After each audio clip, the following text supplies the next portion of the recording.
Hello everyone. Last class में हम पढ़ रहे थे सिंपल क्यूबिक स्ट्रक्चर। उसके अंदर हमने दो स्ट्रक्चर पढ़ ली थी। फर्स्ट तो एससी जिसको बोलते हैं सिंपल क्यूबिक, सिंपल क्यूबिक। और सेकंड हमने पढ़ी थी बॉडी सेंटर जिसको डिनोट करते हैं बीसीसी, बॉडी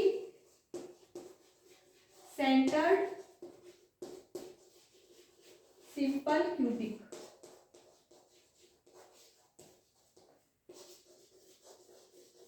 ठीक है, आज हम पढ़ेंगे थर्ड स्ट्रक्चर जिसको बोलते हैं FCC, face centred simple cubic structure. ठीक है, तो आज का हमारा टॉपिक है face centred simple cubic structure. देखो इसको क्या बोलते हैं, फेस सेंटर्ड सिंपल क्यूबिक या क्यूबिक स्ट्रक्चर। जैसे सिंपल क्यूबिक में क्या होता है, एक क्यूब होगा और क्यूब के कॉर्नर्स पे क्या होंगे, एटम्स प्रेजेंट होंगे। और बीसीसी में क्या हो जाएगा, कॉर्नर पे तो एटम प्रेजेंट होंगे, उसके साथ साथ एक सेंटर पे भी एक एटम प्रेजेंट होगा। अब हमें देखना है फेस सेंटर्ड, इसके अंदर क्या होगा कि जो अपन क्या ले रहे हैं, क्यूब ले रहे हैं, तो क्यूब के कॉर्नर पे एक एक एटम प्रेजेंट होगा और एक एक एटम उसके फेस के ऊपर भी प्रेजेंट होगा। तो इस टाइप का अगर कोई स्ट्रक्चर हो तो उसको क्या बोलते हैं, फेस सेंटर। देखो इस टाइप से अपने को क्या लेना है, क्यूब, और क्यूब की सभी डायरेक्शन क्या होती है, लेंथ साइड सेम होती है। ठीक है, ये क्यूब है और इसके कॉर्नर पे क्या है, एटम प्रेजेंट होता है। ठीक है, और कॉर्नर के साथ साथ अपन किसकी बात कर रहे हैं, फेस सेंटर्ड की। तो जो इसके 6 फेस होते हैं, 1 2 3 4, ये जो सामने वाला फ्रंट वाला 5 और ये बैक साइड वाला 6। तो इन 6 कॉर्नर पे भी क्या रहेंगे, एटम प्रेजेंट हो देंगे। 1 2 3 4, फ्रंट वाला 5 और बैक साइड वाला 6। तो ये जो 6 फेस होंगे, हर एक फेस पे भी क्या रहेगा, एक एक एटम प्रेजेंट होगा। इस टाइप के अगर स्ट्रक्चर हो तो उसको क्या बोलते हैं, एफसीसी स्ट्रक्चर। ठीक है, तो अगर अपन इसके एक फेज की बात कर लें, जैसे ये अपने फ्रंट वाला ले लिया ए बी सी डी, या इसके टॉप का ले लो, कोई भी एक ले लो। अपने को क्या लेने, अपने को इसकी स्टडी करनी है, तो अपने इसका एक फेस ले लिया। ठीक है, वो कौन सा ले लिया, ए बी सी डी। ठीक है, तो एक एटम क्या रहेगा, इसके सेंटर पे प्रेजेंट रहेंगे और बाकी एटम क्या रहेंगे, इसके कॉर्नर पे इस टाइप से प्रेजेंट रहेंगे। ठीक है, इस टाइप से 1 2 3 4 और ये सेंटर में हो गया 5। और हर एक एटम है वो अपने क्या ले रखा है, एक सॉलिड स्फीयर के फॉर्म में, और जिसकी रेडियस क्या है, सपोज कर लो r। तो हर एक एटम की रेडियस कितनी हो गई, r। ठीक है, तो इस स्ट्रक्चर के अंदर जो फेस के सेंटर में एटम प्रेजेंट होगा, वो बाकी कॉर्नर वाले जो एटम है उन सबसे क्या करेगा, टच करेगा। ठीक है, और जैसे ये वाला फेज का एटम है, तो इस वाले फेज के एटम से इसके लेफ्ट वाले में से बैक और आउट जो 4 फेज होंगे, बाकी 4 फेजेस से भी क्या करेगा, टच करेगा। ठीक है, तो नेक्स्ट हम इसके अंदर फर्स्ट पॉइंट देखेंगे कि इसका कोऑर्डिनेशन नंबर कितना होगा। और अपने को पता है कोऑर्डिनेशन नंबर क्या होता है, कि कोई भी अगर अपन एक यूनिट सेल का एक एटम ले लें, तो उसके जो नियर अबाउट एटम है जो उसको क्या कर रहे हैं, टच कर रहे हैं, तो उनकी वैल्यू ही क्या कहलाएगी, कोऑर्डिनेशन नंबर कहलाएगी। ठीक है, तो अपने को फर्स्ट पॉइंट क्या देखना है, कोऑर्डिनेशन नंबर एफसीसी के अंदर।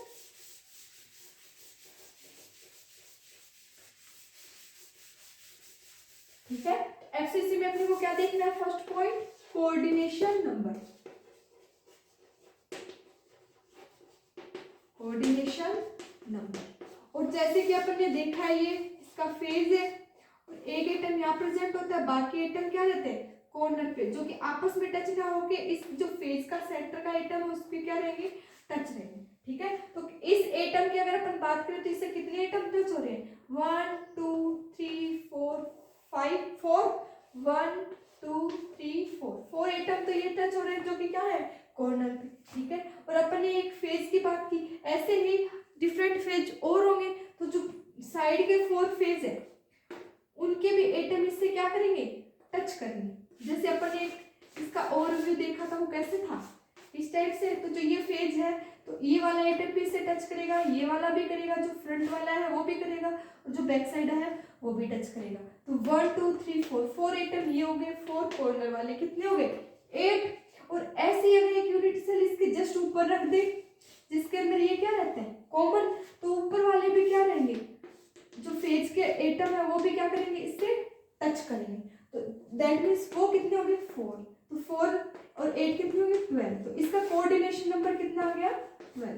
तो एफसीसी के कोऑर्डिनेशन नंबर की बात करें तो कितनी आ गई, 12। कैसे, 4 तो कॉर्नर वाले, ठीक है, और 4 नीचे वाले फेज के और 4 ऊपर वाले फेज के, तो टोटल कितने एटम कनेक्ट हो गए इससे, 12। तो कोऑर्डिनेशन नंबर कितना आ गया, 12 आ गया, ठीक है। अब हमने नेक्स्ट देखना है कि लैटिस कांस्टेंट क्या होगा, और लैटिस कांस्टेंट किसकी फॉर्म में काउंट करते हैं अपन, जो अपन ने जो एटम ले रखे हैं उनकी रेडियस की फॉर्म, ठीक है। तो सेकंड पॉइंट क्या निकालना है, लैटिस कांस्टेंट, और जिसको अपन किससे डिनोट करते हैं, ए से, क्योंकि क्यूब है तो बाकी सब a equal to b equal to क्या हो जाएगा, सी, अल्फा, बीटा और गामा भी क्या होंगे, इक्वल, और कितने डिग्री के, 90 डिग्री के। अब अपने को रिलेशन देखना है आर एंड ए के अंदर, तो किसी एक पर्टिकुलर फेज की बात कर लो, ए बी सी डी, ठीक है। एक कॉर्नर पे ये टर्म, दूसरा एक एटम क्या होता है इस फेज के सेंटर में, ये थर्ड और ये फोर्थ, ठीक है। तो ये वाली साइड क्या होगी, ए, ये भी क्या होगी ए, ये भी क्या होगी ए, क्योंकि ये क्या है, क्यूब का फेज है, ठीक है। ये कितनी रेडियस है, आर, ये वाली डिस्टेंस कितनी हो जाएगी, 2r, और ये वाली डिस्टेंस r, ठीक है। तो अपने को क्या निकालनी है, A C is equal to क्या हो जाएगी, A B plus B C, और ए सी कितनी है, 4r, r plus 2r plus r, तो कितना हो गया 4r, और ए बी कितना है a, और बी सी भी कितना है a, that means 4r is equal to कितना आ गया 2a, that implies r is equal to क्या आ गया a बाई 2, और ये क्या आ गया लेटिस कांस्टेंट a और रेडियस r के बीच के अंदर रिलेशन। थर्ड अपने को क्या देखना है, जो यूनिट सेल ले रखी है उसके अंदर इफेक्टिव नंबर ऑफ एटम या फिर लेटिस कांस्टेंट या लेटिस पैरामीटर कितने प्रेजेंट है, नंबर ऑफ लेटिस पॉइंट कितने प्रेजेंट है, तो ठीक है। तो क्या होगा, effective number of atom in unit cell. Third point क्या हो गया, थर्ड पॉइंट है effective number of atom in unit cell. अब देखो अपन किसकी यूनिट सेल की बात कर रहे हैं, एफसीसी की, ठीक है। तो एफसीसी में क्या होता है, 8 एटम तो कॉर्नर पे प्रेजेंट रहेंगे, और अपने को पता है उन 8 एटम में से हर एक एटम का पार्टिसिपेशन एक यूनिट सेल में कितना होगा, 8 1/8, और एक अगर एक पर्टिकुलर फेस की बात हो रही है तो एक सेंटर में, ठीक है। तो एक कॉर्नर वाले एटम की बात करें तो कितने होंगे, 8 एटम होते हैं, और एक एटम का पार्टिसिपेशन एक यूनिट सेल में कितना होता है 1/8, प्लस अब अपने पास क्या है, एक एक एटम इसके फेज पे प्रेजेंट है, और टोटल कितनी फेज है 6, ठीक है। अब देखो जैसे ये वाला फेज का एटम है, ये जो नीचे वाली यूनिट सेल है उसके अंदर, और इससे जस्ट जो ऊपर है यूनिट सेल उसमें, तो मतलब एक फेज के एटम का पार्टिसिपेशन कितने यूनिट सेल में होगा, 2 यूनिट सेल में, तो ठीक है। तो टोटल फेज कितने हैं 6, तो एक में कितना होगा 1/2। अब टोटल इफेक्टिव नंबर ऑफ देखें तो 1 + 3 is equal to 4, that means FCC में इफेक्टिव नंबर ऑफ एटम कितने होंगे 4। और अपन ने सिंपल क्यूबिक में बात की थी तो उसमें इफेक्टिव नंबर ऑफ एटम कितना था 1, बॉडी सेंटर्ड में बात की तो उसमें इफेक्टिव नंबर कितने थे 2, और अगर अपन फेस सेंटर्ड की बात करें तो उसमें इफेक्टिव नंबर ऑफ एटम कितने 4, ठीक है। नेक्स्ट हमें देखना है कि जो अपन ने एटम ले रखे हैं यूनिट सेल के अंदर उसका वॉल्यूम कितना है हर एक यूनिट सेल में, तो volume of atom in per unit cell, तो फोर्थ पॉइंट हमने क्या डिस्कस करना है कि volume of atoms in per unit cell. Fourth point हो गया volume of atoms in per unit cell. ठीक है, तो पर यूनिट सेल में कितना होगा इफेक्टिव नंबर ऑफ एटम, और वो कितने हैं 4 into volume of one atom, और वन एटम का वॉल्यूम कितना होगा 4/3 पाई आर क्यूब। और आर और ए में रिलेशन अपने निकाला है कि आर इज इक्वल टू क्या होगा a/2। तो इसके अंदर पुट कर दो, कितना आ जाएगा 4 इंटू 4/3 पाई a/2 की होल क्यूब। ठीक है, तो ये कितना हो जाएगा 2 4 8 और ये क्या होगा 16, तो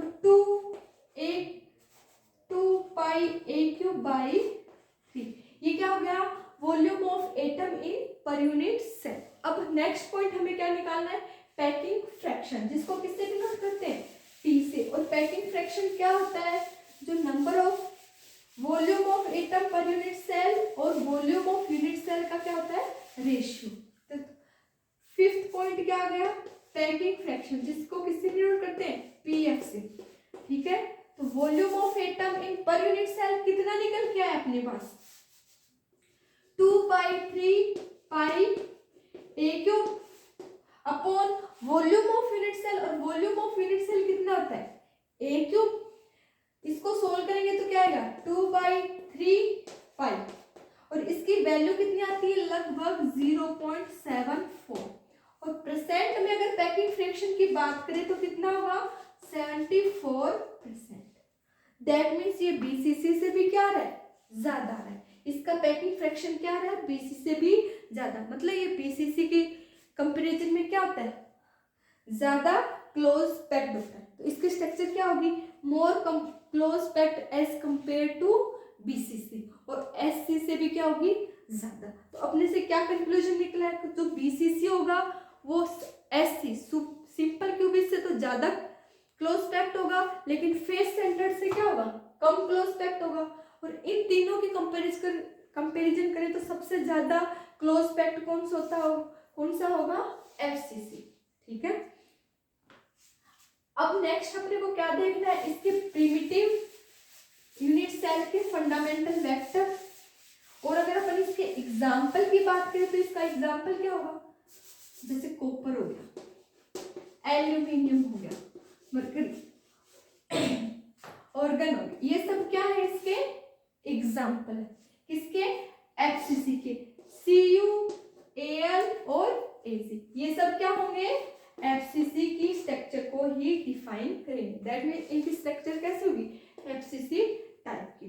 नेक्स्ट अपन देखेंगे इसके अंदर के जो फंडामेंटल वेक्टर है यूनिट सेल के वो क्या होंगे देखो। ठीक है, नेक्स्ट पॉइंट है 7 फंडामेंटल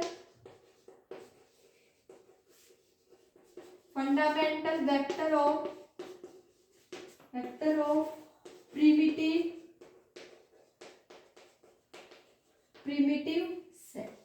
प्रिमिटिव सेल के फंडामेंटल वेक्टर, जिसको किससे डिनोट करते हैं A वेक्टर, B वेक्टर और C वेक्टर। इनकी वैल्यू अपने को क्या करनी है काउंट करनी है। और अपन किसकी बात कर रहे हैं फेस सेंटर की। ठीक, देखो फेस सेंटर क्या होगा इस टाइप से होगा फेस सेंटर। हर एक फेस पे क्या होगा एक एक एटम क्या रहेगा प्रेजेंट, एक एक एटम कहाँ रहेगा इसके कॉर्नर पे, और हर एक फेस पे क्या रहेगा एक एटम क्या रहेगा प्रेजेंट रहेगा। ठीक है, तो इसको क्या मान ले पर ये मान लो A है, ये B है, ये C है, ये D है, ये E पॉइंट है, ये F, ये G और ये क्या है H। और मान लो अपन ने F को क्या मान लिया ओरिजिन मान लिया। ठीक है, और इसके अकॉर्डिंग अपन एक्सिस ड्रॉ कर रहे हैं। मान लो ये I कैप है, ये वाली J कैप है, और ये वाली एक्सिस कौन सी है K कैप एक्सिस।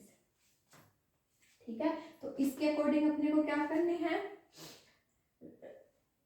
ये यूनिट वेक्टर क्या करने डिफाइन। तो मान लो ये जो इसको सपोज करो, इसको पॉइंट को हमने मान लिया पी पॉइंट, इसको मान लिया क्यू पॉइंट, बैक वाले को आर और जो फ्रंट वाले को एस। ठीक है, इस टाइप से अपन ने इनको क्यू डैश और आर डैश, इस टाइप से इनको क्या मान लिया अपन ने कोऑर्डिनेट, और एफ को क्या मान लिया सेंटर।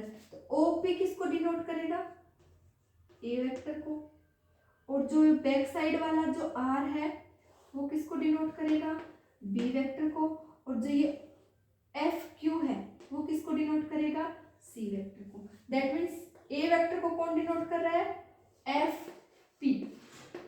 ठीक है, बी वेक्टर को कौन डिनोट कर रहा है एफ आर, जो बैक साइड का जो फेज है उसका सेंटर का एटम, और सी को कौन डिनोट कर रहा है ये एफ क्यू, जो साइड वाला जो फेज है उसके सेंटर का पॉइंट। ठीक है, तो ये किसको डिनोट कर रहे हैं एक प्रिमिटिव सेल के फंडामेंटल वेक्टर को डिनोट कर रहे हैं। ठीक है, तो अपन इनके अकॉर्डिंग ए बी वेक्टर और सी वेक्टर की क्या करेंगे कैलकुलेशन करेंगे कि ए वेक्टर क्या होगा बी वेक्टर क्या होगा और सी वेक्टर क्या होगा। ठीक है, तो एफ सी ये वाला है एफ सी। तो देखो कैसे आज यहाँ पे ये इसका सेंटर है सपोज करो। ठीक है, तो इस पॉइंट से एफ से इस पॉइंट पे आए, और मान लो ये कौन सा पॉइंट है पी डैश, तो अपन कहाँ से आए एफ से पी डैश पॉइंट पे और पी से कहाँ आए पी पे। तो क्या हो जाएगा एफ पी डैश और प्लस पी डैश पी। ठीक है, तो एफ पी डैश कितना होगा यहाँ देखें तो ए वेक्टर वो कहाँ है एफ पी पे, एफ पी डैश ये वाला ये एक्सिस कौन सी आई कैप और हाफ चले तो क्या होगी A by two I cap plus P P dash ये ड्रॉ कर रहे हैं अपन, क्या निकालना है पी पी डैश पी, और ये क्या है पी डैश पी, और ये वाली कौन सी एक्सिस आ रही है इधर के कैप और ए बाई टू, तो ए बाई टू के कैप। ये क्या गया ए वेक्टर, ए वेक्टर कितना हो गया ए बाई टू कॉमन ले लो तो क्या आएगा आई कैप प्लस के कैप। ठीक है, तो ये फंडामेंटल वेक्टर आ गया प्रिमिटिव सेल का। और सिमिलरली ऐसे ही अपन एफ क्यू निकाल सकते हैं, और सॉरी एफ आर निकाल सकते हैं, और एफ क्यू एफ आर जो कि बी है और वो कितना हो जाएगा इसके अकॉर्डिंग चले तो half I cap plus half J cap, तो आई प्लस जे कैप और ए बाई टू, और इसके ऊपर देखें तो हाफ जे कैप प्लस हाफ के कैप। तो सी वेक्टर का देखें तो अपन क्या आएगा ऐसे ही हाफ जे कैप चले फिर हाफ क्या चले के कैप, तो सी वेक्टर कितना आ जाएगा हाफ जे कैप प्लस हाफ के कैप। ठीक है, तो ये क्या आ गए फंडामेंटल वेक्टर आ गए किसी भी प्रिमिटिव सेल की, ए वेक्टर बी वेक्टर और सी वेक्टर। अच्छे से लिखे तो देखो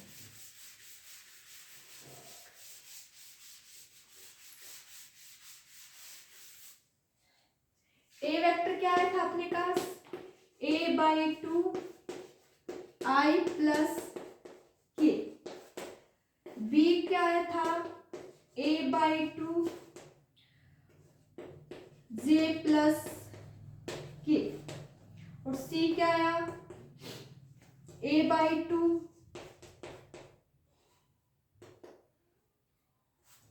आई प्लस जे, सॉरी ये क्या आएगा आई प्लस जे प्लस के और आई प्लस जे, ये कौन सा आएगा सी वेक्टर, ये सॉरी के प्लस जे, और ये क्या था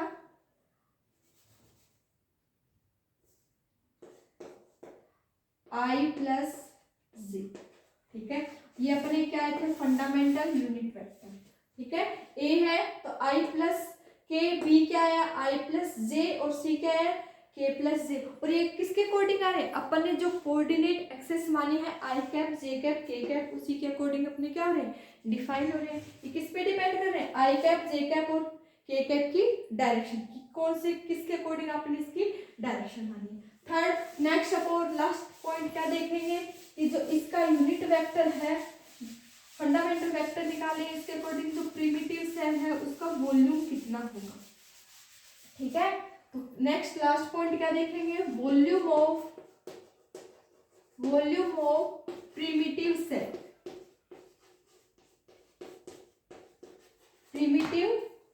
और अगर उसको अपन किससे डिनोट कर दें, वी डैश से, तो कितना हो जाएगा, A vector dot B vector cross C vector, और वैल्यू पुट कर दो, इसकी वैल्यू क्या थी, आई प्लस के ए बाई टू, और इनमें से भी ए बाई टू कॉमन आएगा तो कितना आ जाएगा, ए क्यूब बाई टू, डॉट यहाँ क्या है, बी क्रॉस सी, और बी क्या था,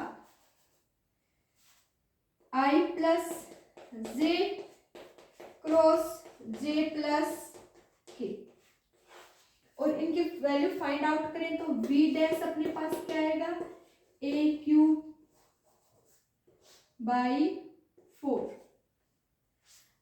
सॉरी हाँ 4, ए क्यूब बाई कितना आएगा 4, और ये किसका प्रिमिटिव सेल का वॉल्यूम आया है, एफसीसी का।